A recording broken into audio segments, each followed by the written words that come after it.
আরে কি করছো তুমি? কেন? এই তো চাল নিয়েছি, ভাতের মধ্যে ডিম সেদ্ধ দেবো, ডিমের ঝোল রান্না করবো দুপুরে। তুমি রান্না করবে? আরে কি বলছো তুমি এসব কথা? তুমি রান্না করলে তোমার এই সুন্দর গায়ের রংটা নষ্ট হয়ে যাবে না আগুনের তাতে? তুমি কখনো রান্না করবে না, আমাকে বলবে, আমি রান্না করে দেবো। যাও তুমি এসিতে গিয়ে বসো, যাও যাও যাও যাও যাও। আরে যাও, তোমায় রান্না করতে হবে না, আমি সব করে দেবো। যাও তুমি এসিতে গিয়ে বসো, যাও যাও যাও। আরে কি সুন্দর গায়ের রং বলো তো, রান্না করলে সুন্দর গায়ের রংটা নষ্ট হয়ে যাবে না? তখন আমি কি করব?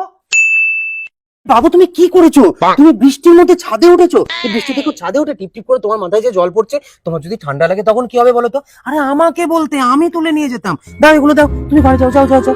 আরে যাও ঘরে যাও, ঘরে যাও, যাও যাও যাও যাও ঘরে যাও। ছি, এই বৃষ্টির মধ্যে ছাদে উঠেছে। আমার বউটা যদি ঠান্ডা লাগে তাহলে কি হবে বলো তো? সেটা আমাকেই দেখতে হবে। আরে কি করছো তুমি? কেন ঘর ঝাড় দিচ্ছি? তুমি কেন ঘর ঝাড় দেবে? তোমার এই সুন্দর নরম নরম হাত দুটো নষ্ট হয়ে যাবে না ঘর ঝাড় দিলে? আমি ঘর ঝাড় দিয়ে দিচ্ছি, তুমি গিয়ে বসে যাও, এসিতে গিয়ে বসো। না না না, আমি ঘর ঝাড় দিচ্ছি। আমি তোমার দিয়ে দিতে হবে দিচ্ছি। না। আমি দিচ্ছি, আমি দিয়ে আমি দিচ্ছি। দিচ্ছি, আমি দিচ্ছি, আমি দিচ্ছি, আমি দিচ্ছি, আমি দিচ্ছি, আমায় দাও না, আমি দিচ্ছি।